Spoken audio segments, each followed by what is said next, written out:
Hi everyone. So IBPS clerk is round the corner and अभी जो मेरे पास सबसे ज़्यादा कमेंट्स आ रहे हैं या मेल्स आ रहे हैं दैट इज़ फॉर इंग्लिश में सबसे ज़्यादा एस्पिरेंट्स को प्रॉब्लम हो रही है। सो सबसे पहले in this video I will tell you few things that will help you in this section. उसके बाद आई विल टेल यू कि ऐसा क्या करो कि ये लास्ट फ्यू डेज में क्या प्रैक्टिस करो कि आपका स्कोर इंक्रीज हो जाए, ठीक है। And one more thing guys, if you are new on this channel please channel को सब्सक्राइब कर लेना और वीडियो को लाइक भी कर देना।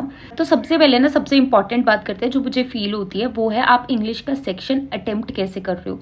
इंग्लिश का सेक्शन आप जब भी अटेम्प्ट कर रहे हो ना गाइज, तो जो आरसी है उसको हमेशा लास्ट में पिक करना। मैं आपको बताती हूँ आरसी लास्ट में अटेम्प्ट करने का लॉजिक क्या है।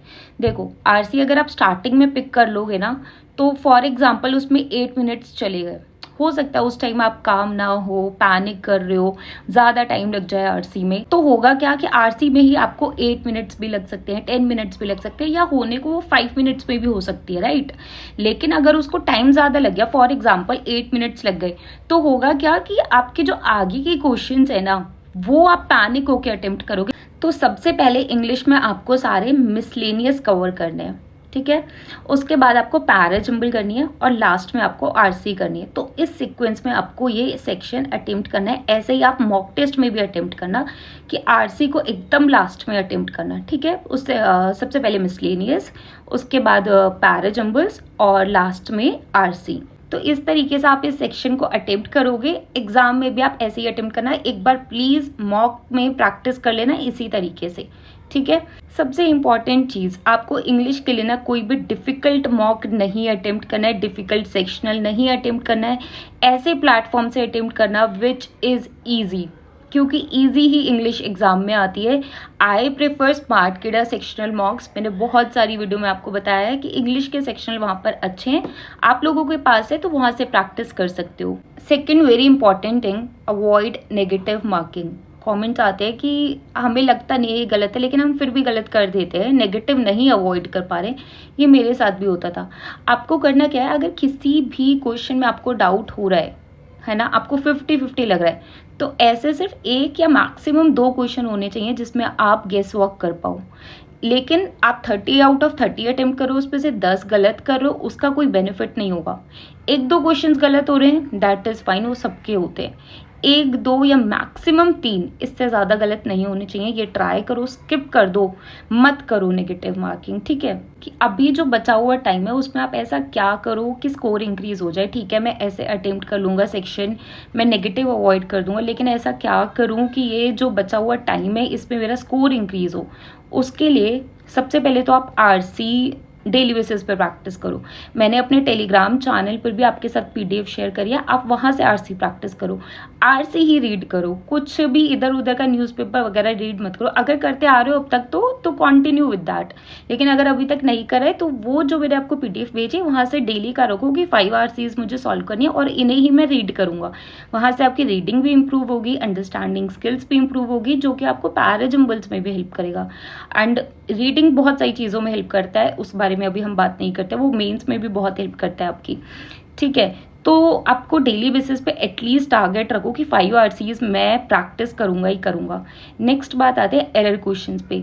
देखो, अभी उतना ही करो जितना आप कर सकते हो, ज़्यादा लोड मत लो।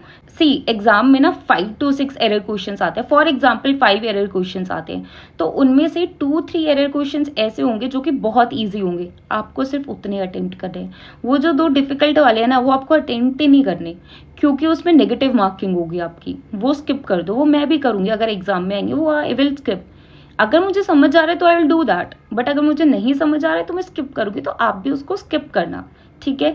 एरर क्वेश्चन से वही अटेम्प्ट करना है जिसमें आप श्योर। नेक्स्ट, एक जो बहुत कॉमन डाउट रहता है कि हमें वोकैब करनी है या नहीं करनी है, मैं आपको यही सजेस्ट करूंगी कि वोकैब मत करो। करोगे तो उससे बेटर तो कुछ नहीं है, बट अगर नहीं करना चाहते, इतना टाइम नहीं है आपके पास, आपको ऐसा लगता है कि जो 2-3 मार्क्स में वोकैब में लाऊंगा वो मैं कहीं और पढ़ के ला सकता हूँ, तो go with that option. Vocab for example आप 1000 वोकैब्स करके गए हो, एग्जाम में आपसे पूछा हुआ है what is the meaning of this word according to the passage. Vocab आपने याद करी है, आपने उसके सिनोनिम एंटोनिम याद करे हैं, बट अगर वहाँ पर क्वेश्चन आया अकॉर्डिंग टू द पैसेज, तो वहाँ पर आपकी रीडिंग स्किल्स अच्छी होनी चाहिए, right. I remember last year की बात है, एक क्वेश्चन आया था what is the meaning of this word according to the passage, और उसके जो ऑप्शंस गिवन थे ना वो सारे ऑप्शंस उसके आंसर थे, बट आपको अकॉर्डिंग टू द पैसेज बताना था। तो यहाँ पर रीडिंग स्किल्स आपकी अच्छी होनी चाहिए, नॉट द वोकैब। जो भी आपको मॉक्स में वोकैब नज़र आ रही है ना, एग्ज़ाम में उनमें से एक भी नहीं आएगी। लास्ट ईयर तक तो बहुत सिंपल एग्ज़ाम आया था, अब इस साल का पता नहीं।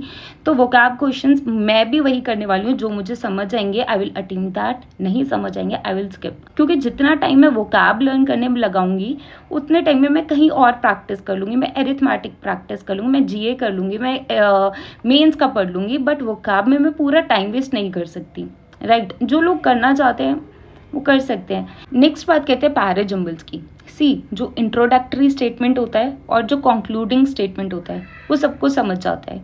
वो आपको समझ आ जाएगा कि ये लास्ट स्टेटमेंट है और ये फर्स्ट स्टेटमेंट है, राइट। बीच के अगर आपको 2-3 समझ आ रहे हैं तो आप करो, नहीं आ रहे हैं मतलब मैं आपको समझा रही हूँ, अगर हो जाए तो उससे बेटर कुछ नहीं है। लेकिन अगर नहीं भी समझ आया तो वो आपको फर्स्ट और लास्ट स्टेटमेंट तो 100% समझ आ जाएगी। तो एटलीस्ट वो वाले क्वेश्चंस मार्क कर लेना, वो वाले मार्क्स मत लूज करना। फर्स्ट स्टेटमेंट मार्क कर देना, लास्ट स्टेटमेंट मार्क कर देना। अब बात करते हैं कि अब ये जो थोड़ा सा टाइम बचा है इनमें आप कैसे प्रैक्टिस करो, क्या प्रैक्टिस करो कि आपका स्कोर इंक्रीज हो जाए। सबसे पहले तो एक चीज़ को फिक्स रखो कि आपको आरसी प्रैक्टिस करनी ही करनी है। आरसी की पीडीएफ मैंने आपको टेलीग्राम पर भी भेजी, वहाँ से आप प्रैक्टिस कर सकते हो। देखो जहाँ पर आपको स्पीड की नीड होती है ना वहाँ पर आपको क्विज से प्रैक्टिस करनी चाहिए, बट इंग्लिश में आई डोंट थिंक आपको स्पीड की इतनी नीड है, तो आप पीडीएफ से भी प्रैक्टिस कर सकते हो। मैंने आपको 100 आरसीज की पीडीएफ अपने टेलीग्राम चैनल पर भेजी है, वहाँ से आप प्रैक्टिस कर सकते हो, वहीं से आप रीडिंग कर सकते हो, ठीक है। तो वहाँ से आप आरसीज प्रैक्टिस करो डेली बेसिस पे 5-7। आप ये वीडियो इसलिए ही देख रहे हो क्योंकि आपकी इंग्लिश वीक है, सो आप इंग्लिश को ही सबसे ज़्यादा टाइम देना। प्लस आप इंग्लिश के सेक्शनल्स जितने अटेम्प्ट कर सकते हो, जितने प्रैक्टिस कर सकते हो वो प्रैक्टिस करो। अगर आपके पास सोर्सेज कम है, इंग्लिश के ज़्यादा सेक्शनल्स नहीं है, राइट, और mock test IBPS clerk prelims के अभी आपके पास बच रहे होंगे क्योंकि अभी हमारा आरआरबी का एग्जाम खत्म हुआ है और अब आपके पास टाइम नहीं होगा कि आप इतने सारे फुल मॉक्स अटेम्प्ट करो। तो आप क्या कर सकते हो, वो फुल मॉक स्टार्ट करके उसमें एटलीस्ट इंग्लिश वाला सेक्शन प्रैक्टिस कर लो, ठीक है। क्विज मिल जाएंगे बहुत सारे सोर्सेज पर फ्री में आपको, और पीडीएफ मिल जाएगी आपको मेरे टेलीग्राम चैनल पर प्रैक्टिस करने के लिए। डेली बेसिस पर एटलीस्ट आप 5 आरसीज प्रैक्टिस करो ताकि आपके वो जो 7-8 मार्क्स है वो तो फाइनल हो जाए। उसके बाद आप ये मैच द कॉलम वाले क्वेश्चंस जो होते हैं, कनेक्टर्स होते हैं एंड एरर क्वेश्चंस 1-2 बहुत सिंपल आएंगे वो कर पाओ। मतलब 20 मार्क्स स्कोर करना is very easy for you अगर आप थोड़े से स्मार्टली अटेम्प्ट करो। तो अभी जितना भी टाइम आपके पास बचा हुआ है आप ज़्यादा से ज़्यादा आरसीज प्रैक्टिस करो, मिसलेनियस के क्वेश्चंस प्रैक्टिस करो, एरर क्वेश्चंस प्रैक्टिस करो, डेली बेसिस पे एटलीस्ट 50 के सेट्स प्रैक्टिस करो। देखो मैं इंग्लिश में ठीक हूँ स्टार्टिंग से ही, बट स्टिल जब मैंने प्रिपरेशन स्टार्ट करी थी I used to practise 50 error questions in a day. So आप लोग भी वो करो, उससे आपको डेफिनेटली हेल्प होगी। प्लस डेली बेसिस पर आरसी प्रैक्टिस करो, मिसलेनियस आपको इससे प्रैक्टिस कर सकते हो, सेक्शनल मॉक से प्रैक्टिस कर सकते हो। मेरा सजेशन यही होगा कि लास्ट के जो फ्यू डेज है उसमें ज़्यादा से ज़्यादा आप आरसीज प्रैक्टिस करो, डेली बेसिस पर 50 एरर क्वेश्चंस प्रैक्टिस करो, plus miscellaneous question and at least 2 sectional मॉक्स in a day of English.